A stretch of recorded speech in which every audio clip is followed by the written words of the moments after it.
Good morning, all students. How are you today? I hope all of you always help and keep spirit to do all activities. Did you pray subuh this morning? Yes, I did. What day is today? Today is Monday.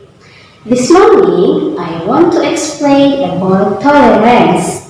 In Indonesia is toleransi. But before we study, let's pray together. Bismillahirrahmanirrahim. Rabbi zidni ilma warzuqni fahma. Rabbi shrah li sadri wa yassir li amri wahlul 'uqdatam min lisani yafqahu qawli. Amin ya rabbal alamin. Toleransi adalah saling menghormati dan menghargai antar kelompok atau antar individu dalam suatu masyarakat. Sikap toleransi merupakan pengamalan sila Pancasila yang ketiga.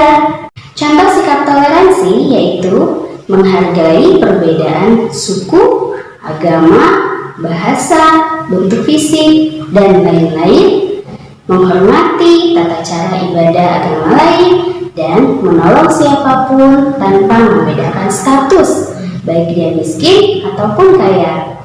Berikut adalah video mengenai toleransi antar umat beragama. Silahkan ditonton. Di mata dunia, Indonesia dikenal luas akan keanekaragamannya. Beragam suku bangsa, budaya, agama, ras, dan bahasa saling berbaur jadi satu.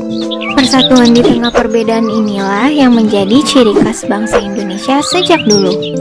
Tercermin dalam semboyan Bhinneka Tunggal Ika, perbedaan bukanlah jadi penghalang tersatukannya tiap individu di Nusantara, melainkan perbedaanlah yang mempersatukan kita.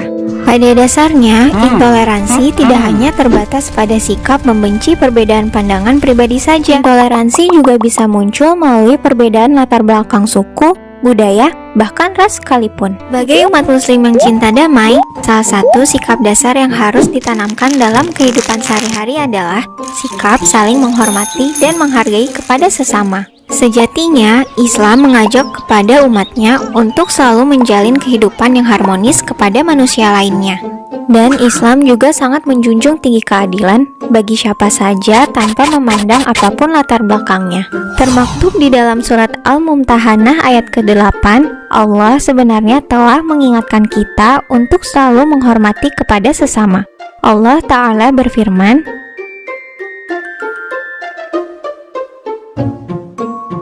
dari uraian tersebut dapat ditafsirkan bahwasanya Allah tidak melarang umat Islam dalam berbuat kebaikan, menyambung silaturahmi, hingga berbuat adil kepada orang-orang di luar Islam, selama mereka tidak memerangi kita karena agama. Dari hadis Bukhari, suatu waktu Rasulullah SAW pernah ditanya, agama manakah yang paling dicintai oleh Allah? Maka beliau menjawab, Al-Hanifiyah As-Samhah, yang lurus lagi toleran. As-Samhah berasal dari kata tasamuh yang merujuk pada makna toleransi. Hadis tersebut sering digunakan sebagai rujukan Islam untuk mendukung sikap toleransi. Dengan berpegang teguh pada nilai-nilai Pancasila, kita seharusnya dapat meningkatkan rasa persaudaraan kepada antar sesama. Mencegah perpecahan akibat perbedaan adalah tugas kita semua sebagai warga negara Indonesia demi menjaga keutuhan bangsa. Hal tersebut dapat diwujudkan dengan menerapkan sikap toleransi di dalam kehidupan sehari-hari sedari dini. Hal-hal sederhana seperti membimbing anak-anak untuk menghormati pendapat orang lain, hingga mengajarkan mereka untuk tidak mendiskriminasi suku, agama, dan ras dalam pergaulan adalah sebagian contoh sikap toleransi. Selain itu, kita juga bisa memulainya dengan membuka pikiran untuk lebih saling menghargai dan menerima perbedaan yang ada. Bukankah manusia itu diciptakan berbeda-beda dengan segala keunikannya? Terlebih di Indonesia memiliki beragam suku, adat, dan ras yang heterogen. Maka sudah saatnya kita bersatu padu tanpa sekat. Sikap toleransi antar umat beragama dalam kehidupan sosial juga dapat diamalkan dalam kehidupan sehari-hari, yaitu apabila tetangga kita sedang terkena musibah, maka sebagai warga Indonesia yang baik, kita wajib menolong dan membantunya dengan cara menyumbang uang, makanan, tenaga untuk kegiatan kemanusiaan dan pembangunan. Kegiatan kemanusiaan itu sesuai dengan sila Pancasila yang kedua. Menghargai dan menerima pendapat orang lain juga merupakan salah satu sikap toleransi dalam bermusyawarah. Setiap orang memiliki hak untuk menyampaikan pendapatnya. Hasil keputusan dalam bermusyawarah harus kita terima dengan lapang dada. Jangan sampai ada yang emosi apabila pendapatnya tidak diterima. Nah, bagi yang pendapatnya diterima, tidak boleh merasa paling benar dan sombong ya. Nah, manfaat dari musyawarah itu sendiri yaitu belajar menahan emosi, belajar menghargai pendapat orang lain, adanya kebersamaan, dapat memecahkan masalah, melatih keberanian mengungkapkan pendapat. Bermusyawarah merupakan pengamalan sila Pancasila yang keempat. Setiap keluarga juga berhak menggunakan fasilitas atau tempat umum seperti masjid, sekolah, aula, toilet umum, dan tempat umum lainnya. Namun harus dijaga dan diperhatikan kebersihannya ya. Hal tersebut merupakan salah satu pengamalan sila Pancasila yang kelima yang disimbolkan dengan padi dan kapas. Kita juga harus menjaga perilaku baik di lingkungan rumah, sekolah, maupun di lingkungan masyarakat.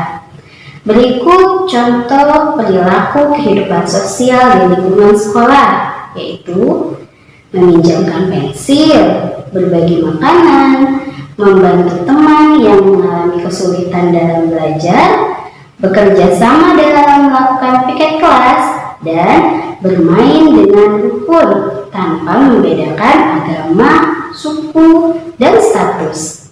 Itulah penjelasan mengenai sikap toleransi sebagai warga Indonesia yang baik terhadap sesama.